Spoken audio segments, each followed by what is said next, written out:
Bem-vindos a mais um pós-jogo aqui no Camisa 12. Muito obrigado a todos vocês que estão sempre ligados aqui no canal e já sabem qual é o nosso ritual. Vai clicando em curtir, se você não é inscrito ainda, inscreva-se agora. Vai, esse aí já é o novo cenário do Camisa 12?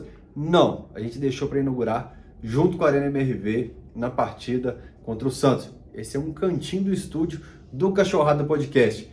Sobre o cenário novo, eu tenho que agradecer mais uma vez o André, grande arquiteto, dos maiores colecionadores de camisas do Galo. Eu vou deixar o link aqui na descrição do vídeo da empresa dele. Grandes projetos em Belo Horizonte são feitos pelo Andrezão. E também o Igor Galo Volpe, que faz aquele Galo Volpe artesanal fantástico para a parede da sua casa. Letreiro luminoso como aquele do Galo ganhou, que só acende quando o Galo ganha. Tudo isso eu vou deixar aqui na descrição do vídeo, mas um beijo no coração dos dois. Bora falar sobre Galo e Vasco pelo Campeonato Brasileiro. Hoje tudo diferente aqui, a minha colinha na mão dessa vez.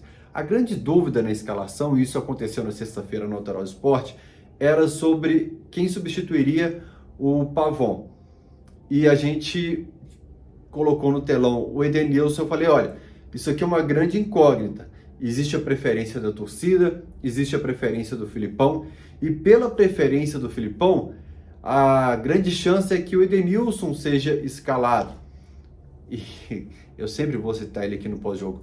Quando o Filipão estreou contra o Fluminense ali, né, apesar de estar como uma sombra no banco de reservas, curiosamente foi talvez o jogo das partidas em que o Galo foi melhor nos últimos meses, mas era o Lucas quem comandava a equipe. Eu falei assim com o Vitor Martins, falei, olha, a hora que o Filipão começar a assumir o time, eu acho que ele vai usar muito o Edenilson. Por característica de jogo do Filipão, certamente se fosse a torcida, o Edenilson não seria escalado. Tem algo que o Toledo fala no programa, que é verdade isso, é muito rotineiro nos clubes, que é o que os treinadores percebem em uma situação, e claro que eles são muito mais capacitados para isso, por isso eles estão com salários milionários na conta e nós estamos gastando, né, para assistir o clube que ele comanda. Mas tem situações que você sabe que a chance é uma grande chance de dar errado, como a escalação do Edenilson, não contra o Vasco, em qualquer situação. Hoje é dia 20 de agosto e o que entregou o Edenilson com a camisa do Atlético para justificar qualquer escalação como titular? Nós estamos no dia 20 do mês 8. O que ele fez com a camisa do Atlético? Eu não estou falando do passado, porque a sensação que eu tenho é que o auxiliar do Filipão e o Filipão, eles fazem a mesma análise de quem está de fora e analisa o elenco atleticano. Porque a imprensa de fora normalmente assiste os melhores momentos, compacto, faz um resumão nos portais de notícia, não acompanha o dia a dia do clube. E acontece, por exemplo, para você analisar o time do Santos hoje, você vai analisar mais ou menos com o que você vê na internet, com portais. Porque não dá para você acompanhar todos os campeonatos, todos os jogadores, enfim, todos os elencos. E quando a turma analisa o elenco do Galo, fala o grande elenco atleticano, eles têm o Edenilson no banco de reservas, o Edenilson do passado. O Edenilson de 2023, ele não justifica qualquer titularidade. E o torcedor sabe disso. O torcedor tentou, apoiou, insistiu, confiou, só que ele sabe que não vai. Não importa quanto tempo isso seja necessário, não vai.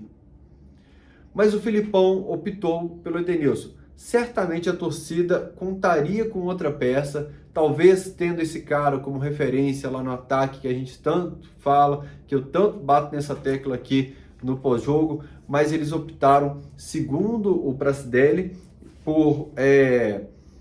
me fugiu o nome do cara do Vasco ali, em que ele queria... Meu Deus do céu. Não vou lembrar, não adianta. Ele queria deixar o Edenilson mais em cima dele. Vamos lá. O Rubens fez jogos ruins no início desse ano, dessa temporada. Jogos péssimos também. Mas jogos bons. Jogos ótimos, em que atuações ótimas teve o Rubens. Vou colocar o Rubens na direita então, Fael? Não. Mas você tem, por exemplo, por característica o Igor Gomes, de marcação. Já vou falar mais sobre característica do Igor Gomes também. Você pode deixar o Rubens auxiliando um pouco mais essa marcação, e o Igor pela esquerda e o Igor Gomes pela direita. Dá para você ser um pouco mais criativo do que insistir no que você sabe que vai dar errado e que deu errado mais uma vez. Você pega a marcação do Edenilson no lance do gol do Vasco. Patética a marcação. E normalmente a gente foca muito no lance de gol. Pouco depois, minutos depois, o Vasco teve uma cabeçada na trave, um lance que finalizou no travessão do Galo. Pega a marcação do Edenilson naquele lance. Então ele não contribuiu com marcação hora nenhuma, porque os lances de perigo o adversário poderia abrir 2-0, como foi no primeiro turno, 2 vezes em cima dele. Então ele não cumpriu com aquilo que se esperava dele. E na coletiva se falou, não foi o Filipão na coletiva, que uma pena, uma lástima, uma fatalidade, que com 4 minutos toda a ideia de jogo foi por água abaixo. Meu amigo, você deu sorte que com 8 minutos não estava 2-0 para o adversário, porque o cara que você colocou para cumprir o papel é aquilo ali. É aquilo ali, cara. Infelizmente, se prepare o torcedor atleticano, porque não será a última vez.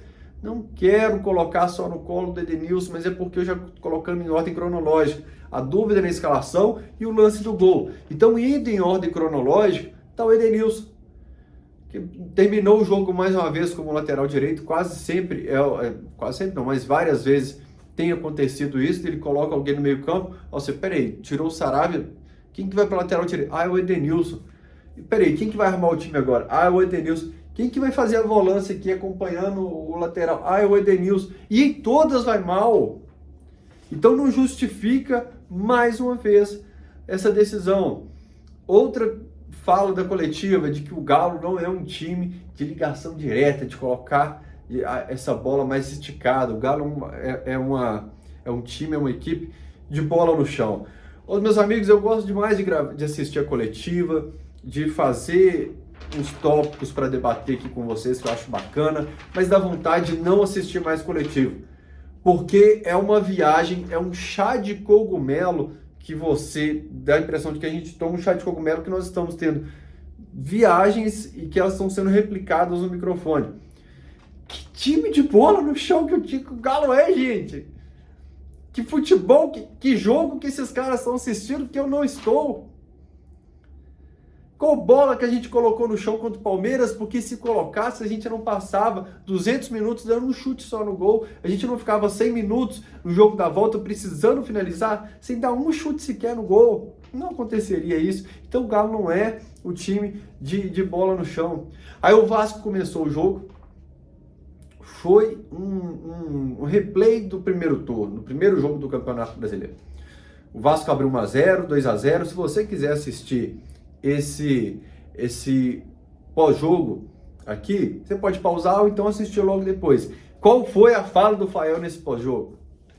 Eu falo assim, dá a impressão de que o Galo melhorou no segundo tempo, que empurrou o Vasco para trás. Eu falei, meu irmão, um time que sabe das limitações dele, falei isso do Santos também, que tá com a vantagem no placar como tá o Vasco, 2-0, na casa do Atlético, que até então era um dos times favoritos no Campeonato Brasileiro, ele vai recuar. Ele vai te dar espaço. Ele não vai continuar se expondo porque ele não precisa. Mas aí, novamente, aconteceu isso do adversário vir para cima. A gente não precisa voltar no primeiro jogo do Campeonato Brasileiro. Vamos voltar no Galo e Bahia. No primeiro tempo, o Bahia deu um apavoro no Atlético. O que o Bahia fez em cima do Arana ali, para aquele cantinho da lateral esquerda, a quantidade de bola que circulou o gol do Everson, se todas não foram no gol, porque você fala, peraí, então deixa eu pegar a estatística do jogo. Não vai estar na estatística a quantidade de bola rondando, passando, bicuda na pequena área para afastar aquela bola. Se você assistiu a partida, você sabe do que eu estou falando. E hoje, contra o Vasco, mais uma vez, o jogo da volta do Palmeiras, que eu citei agora há pouco, quem teve as melhores chances naquela partida? Foi o Palmeiras. Quando? No começo da partida. Então você tem jogos na sequência, Palmeiras, Bahia, Vasco, times fortes, times fracos, times péssimos, de diferentes características, todos te dando um sufoco no início do jogo. São os mesmos problemas para você resolver e você não consegue resolver. Você já começa o jogo perdido. Ele fala que optou pela escalação do Edenilson porque estudou o adversário, dá a impressão de que não estudou. Aliás, nenhum deles. Porque todos eles tomaram a atitude de ir para cima do Atlético, aquilo que eu falo de você encarar time em crise, vai para cima, dá o primeiro soco no queixo que ele fica desnorteado, é o que estão fazendo com o Galo. Estão vindo para cima de um time desnorteado. O que é um time desnorteado? É um time sem um norte. Ele não sabe o que ele quer, ele não sabe qual direção vai, ele não sabe como tomar esse caminho. Coloquei um papel na tela que já deu até um spoiler de assuntos que virão pela frente. E olha só, a facilidade, o espaço que o Vasco tem para atacar, e vamos pegar a escalação do Atlético. Tem o Otávio e o Batalha, 2 volantes então, o Edenilson, chamado de terceiro homem do meio-campo, citado pelo auxiliar como um jogador que foi escalado pensando em marcação. E você tem o Igor Gomes, que até agradeceu o Cudê, que deu mais liberdade para ele aqui no Atlético em relação ao São Paulo, e falou, olha, tá gostoso pisar lá no ataque, porque eu não tinha esse hábito. Então vamos lá. Você tem o Otávio, o Batalha, o Edenilson e o Igor Gomes, 4 jogadores com característica de marcação, e mesmo assim o adversário está com espaço, consegue ir para cima no início, consegue fazer esse sufoco, consegue te jogar contra a corda. Meu amigo, alguma coisa de errado, é claro que está meio nítido, assim, que não é alguma coisa de errado, tem muita coisa de errado, mas eu só estou julgando um holofote nessa situação, porque o Igor, até outro dia, jogava como jogador, ele atuava como jogador de marcação. O Edenilson, citado pelo auxiliar como alguém que foi escalado para marcar. O Otávio Batalha. O adversário, meu amigo, não pode ter tanto tempo para respirar, ele não pode começar te massacrando, te jogando contra a corda assim, passando como se não houvesse marcação alguma, como se você tivesse com 2 meias, 3 atacantes, 1 volante só. Aí não dá. Aí, meu amigo, é jogar... Isso com semana cheia de treinamento. A gente não está falando de algo que foi improvisado, que você jogou 48 horas, viajou e teve que colocar algo ali no improviso, não. A gente está falando de semana cheia atrás de semana cheia. E no gol atleticano, eu vou voltar no tempo agora, só 7 dias no tempo. Qual foi minha fala depois do Galo e Bahia? Falei assim, acho que foi depois do Galo e Bahia, ou quando o Rabelo machucou, talvez tenha sido quando o Rabelo machucou. Eu falei assim, olha, sobre a zaga atleticana, não confio, não me passa confiança os nomes que estão por lá, e hoje quem menos me passa confiança é o Gemerson, e isso foi justificado no gol do Vasco. Eu já fui advogado meu Deus do céu, do Everson. Já fui, pedi demissão do cargo, mas, meu amigo, hoje eu vou ter que comprar a causa.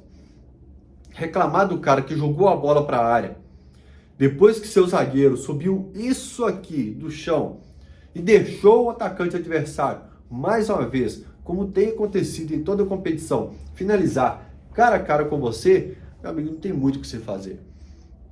O reflexo só de você impedir a bola de entrar. Infelizmente, a bola aérea atleticana, na defesa atleticana, tem sido um caos. Coincidência ou não, ofensivamente, os nossos zagueiros não contribuem nada na bola aérea. Me fala jogadas de perigo de cabeceio dos zagueiros atleticanos na bola aérea. Não é papel deles. Mas só um parênteses que eu tô falando. Que perigo o Galo leva, escanteio, nada. Não tem perigo. E aqui perde todas de cabeça. O Gemerson tá muito mal. O Gemerson voltou muito mal. E tem sido desesperador toda a bola alçada na área. Calma que ainda vou falar do Everson também. Então a gente teve aí o VT do primeiro turno. E no primeiro turno, quando a gente enfrenta o Vasco, eu lembro que no final do jogo o Everson se tornou o cara que alçava a bola na área do Vasco. Hoje eu vi novamente a desordem que é quando eu vi o Batalha mais uma vez armando o time atleticano. E ele tendo que ser o camisa 10, e quando o Galo perdia a bola, tendo que ser o cara que para o time do Vasco no contra-ataque, tinha que matar a jogada, tendo que ser volante e camisa 10. Aí não dá. E por que o Igor não consegue cumprir esse papel? Por causa daquilo que a gente mais fala. Porque o Igor é igual ao Johan, que também não vai cumprir com excelência. Que é igual ao Patrick, que não vai cumprir com excelência. Porque nós fizemos um elenco com peças todas do mesmo nível. E nada diferente. Não tem alguém diferente nesse elenco. Se colocar o Pedrinho para armar, vai sair a mesma coisa. Vai colocar ele caindo um pouco mais pelo lado direito, o Igor Gomes e o Johan um pouco mais pelo lado esquerdo. Mas no fim das contas, não vai sair nada de diferente na armação. Se o Johan tivesse uma atuação como o Igor Gomes, o celular tá gravando, eu fui no aplicativo pegar as estatísticas do Otávio e do Igor Gomes, por curiosidade. Falei assim, não, deixa eu ver a atuação desses dois aqui, por motivos diferentes. Peguei do Igor Gomes e do Otávio. Você vê que se o Johan tem uma atuação dessa, a gente bate muito mais. Mas a possibilidade de entregar alguma coisa é a mesma. Quem que pode ser então, Fael, esse cara? Outro nome que me falam muito de que poderia ser esse cara da armação, Paulinho. Olha, eu não sei vocês, eu tô na vibe de que quem sabe ano que vem o Paulinho em placa, quem sabe ano que vem eu vejo alguma coisa no Paulinho. Uma coisa que me incomoda no Paulinho, vamos lá. Eu não sei qual que é a perna boa do Paulinho. Se você perguntar qual que é a perna boa do Paulinho, eu não sei qual que é a perna boa do Paulinho. A hora que ele chuta com a esquerda, eu acho que a perna boa é a direita. A hora que ele chuta com a direita, eu falo, não, o Paulinho é canhoto. Hoje, a hora que ele pegou aquela ali no canto direito, ali da área que a bola saiu pipocando no gramado, quicando no gramado assim, eu falei, não, a perna direita dele não é boa. Não é. Não é a perna direita, não é. Ele falaram errado na maternidade. Não, treinaram ele errado na escola, coordenação motora, não é a perna direita. Eu não consigo ver drible, eu não consigo ver... A velocidade às vezes consegue, né? Principalmente sem a bola. Correr sem a bola, aí ele consegue. Tanto que ele consegue desvencilhar da marcação e chegar toda hora para finalizar. Aí finalizar não consegue. Então não consegue o drible e não consegue finalização. Para armar o time, bom, ele vai competir com um monte de cara nota 6, nota 5.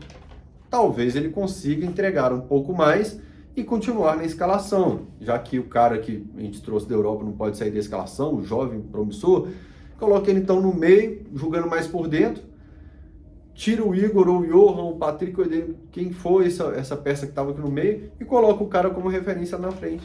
Pronto, você resolveu os problemas, que é não poder tirar o grande investimento atleticano, a grande contratação da temporada do time, não pode deixar ele no banco de reservas de jeito nenhum. Colocou ele mais por dentro aqui, pronto. Não vai mandar ele driblar pelo lado, que isso o Pavão consegue ainda, né? Ele não é o cara que vai ficar finalizando na frente, pronto. Talvez seja essa a solução.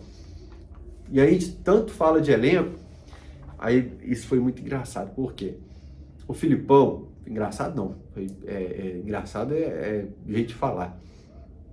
Que nessa situação que o Atlético está vivendo em 2023 não tem nada de engraçado.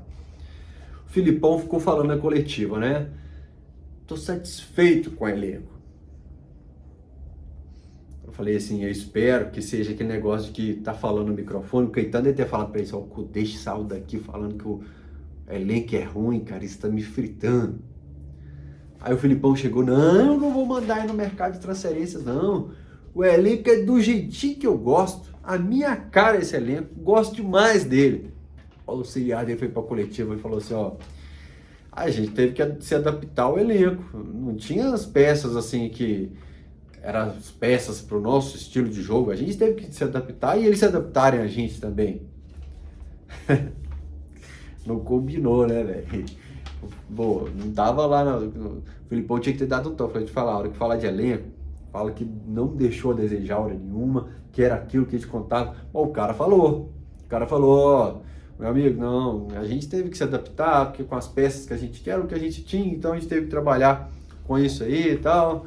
Enfim, é uma bomba que eu não sei se é tanta coisa para se trabalhar, de peças que a gente precisa repensar para a próxima temporada, que sabendo que é um clube que não vai gastar tudo isso, é pensar realmente assim, olha, esse cara é mediano, não fez grande coisa, mas pode contribuir para o elenco em 2024, como o Igor Gomes, por exemplo, pode contribuir para o elenco, para compor o elenco em 2024. Mas é tanta coisa que jogadores em fim de contrato em dezembro, peças que não renderam e tal, que a gente precisava mudar, que chega a ficar assustador. Você tem que contar um pouco com a sorte que em dezembro e janeiro agora, contar que alguns jogadores que não renderam nessa temporada vão render no ano que vem. E nesse negócio de o cara da criação que não funcionou aqui, o cara da criação que não funcionou ali, que a gente acaba pedindo o Casares de volta. A gente não, eu não. No último vídeo eu deixei minha opinião sobre isso. Que a torcida no auge da loucura fala, não, então traz o Casares. Com essas peças que a gente tem aqui, dá certo. Então. Aí eu falei, pô, o Casares estava ali até 2019, né, 2020. Então, 2019 ali foi o último ano dele como titular. E eu peguei a pontuação do Galo no Campeonato Brasileiro desse ano agora. Foi uma das piores dos últimos anos, junto com 2019. Eu falei, gente, a gente tá voltando mesmo, né? A gente tá dando um passo para trás. A gente quer o Casares de volta. A nossa pontuação é igual a de 2019. Eu acabei anotando os negócios aqui, olha só. O goleiro campeão, que não passa mais tanta confiança para a torcida sobre ser decisivo, e a torcida pede o menino da base. O Vitor, o campeão, o ídolo. O Everson talvez não tenha conseguido, com certeza não chegou na prateleira do Vitor de idolatria e tal, mas ambos campeões, e que a torcida passa a questionar muito na fase ruim do time e passa a pedir o menino da base. Era o Cleiton, agora é o Matheus Mendes. O zagueiro que volta pelo carinho da torcida, voltou o Hever lá em 2019, agora a gente tem o Gemerson de volta. E aí quando você está no mercado você fala assim, preciso? Não sei, mas ele conhece o Galo, a torcida já conhece, ele tem um carinho, então traz. É a mesma característica que o Hever, ainda foi muito importante para aquele time do Sampaoli. O Gemerson, ele contou mais com a irregularidade dos companheiros de posição ali, porque daquele combo que chegou em julho de 2022, Pedrinho não rendeu, Kardec não jogou ainda pelo Atlético. O Gemerson conseguiu até um jogo bom, outro ali em 2022, por volta de setembro ali, ele começa a ter algumas boas atuações que fazem se tornar o titular, mas numa fase péssima atualmente. Tem mais gente desse, como o Pavon, por exemplo, vou chegar no Pavon ainda também. O Elias com o Edenilson, olha só quanta característica semelhante. Não estou falando, gente, que eu não estou querendo criar um circo do horror, um cenário de pesadelo, de assustar a torcida criticando. Só estou falando para a gente debater. E eu fico viajando aqui na minha vida sobre o Galo o dia inteiro, minha casa é isso aqui que vocês estão vendo, e eu fico pensando o tempo todo, pô, bicho, nós estamos voltando para 2019, então nós estamos voltando para 2019. Falei, o Edenilson e Elias, que é uma comparação que eu já fiz aqui, meus amigos chamam de Edelias, o cara que quando chegou, você fala assim, não, eu já vi esse cara jogar muita bola, com a camisa do Galo, você não consegue ver, repetindo, o Elias ainda jogou. Mesma coisa do Hever que eu falei aqui agora há pouco, já que estou comparando com 2019. O Elias ainda jogou. O Edenilson ainda não. Aliás, o Edenilson e o Patrick tem outra comparação. O Edenilson entra em outra comparação em relação a 2019. Ele e o Patrick exigiram um grande aporte do clube, que foi um dinheiro que a gente abriu a tampa do lixo, jogou dinheiro que não teve retorno técnico dentro de campo. Assim como o Martínez e Lucas Hernandes também. Quer um atacante gringo que a torcida não aguenta ver? O Vargas e o de Santo. De Santo e Vargas. Dois atacantes gringos que nada contribuem quando você precisa deles. Viralizou o vídeo do Vargas no treino essa semana. Eu não gosto de ficar replicando os comentários, os clichês da torcida na fase ruim de tá faltando raça, tá faltando entrega e tal. Eu até acho que não é, mas tem casos e casos, né? Quem vê um cara se dedicando no dia a dia, no ambiente de trabalho daquele jeito, é complicado. E o Xará e o Pavon, essa é polêmica, hein? Muita gente até hoje me jura que o Xará foi um grande jogador aqui no Galo. Eu não consegui ver futebol nele. Tem amigo meu que consegue desenvolver uma teoria em cima dele. E agora que eu vou apanhar muito, porque eu vou comparar ele com o Pavon. Falei que agora o Pavon consegue driblar. Pavon já foi jogador de Copa do Mundo. Pavon tem futebol. Talvez alguns dos nomes sejam vítimas de um time desorganizado, mal treinado, com a chefia que não está conseguindo entender muito de futebol, que não está conseguindo ir para o mercado. Talvez esse seja o caso do Pavon. Mas para um atleta que está aqui desde julho do ano passado, você pegar só alguns lampejos dele, Eu acho pouco. Já teve boas partidas, lances que você fala, nossa, golaço, que drible, que ataque, olha a assistência do cara. Boas assistências, inclusive, contra o Corinthians na Copa do Brasil. Curitiba, ele viveu um período agora de muitas assistências, né? Mas, para quem tá aqui desde o julho do ano passado, precisa entregar mais. Mas ambos, o que eu chamo de gringo xodó, que a torcida tem um carinho especial. E o Michael Bolt? Eu fiquei na dúvida na hora que eu falei isso, porque é um cara que estava no exterior, voltou pro Brasil, é o Pedrinho. Michael Bolt, já que nós estamos com a mesma pontuação de 2019, nós estamos querendo de novo os caras que estavam aqui em 2019, que contratam. O Michael Bolt, acho que é o Pedrinho. Mas o Paulinho? Não, vou deixar o Pedrinho. O cara que estava no exterior brasileiro, que voltou fazendo o clube gastar muito dinheiro.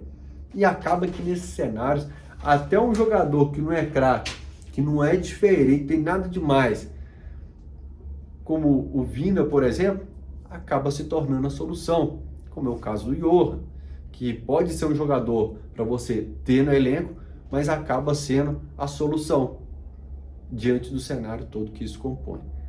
É uma viagem que eu tive aqui? Qual que é a opinião de vocês? Deixa aqui o comentário. Eu fiz questão de compartilhar, porque o pós-jogo é isso.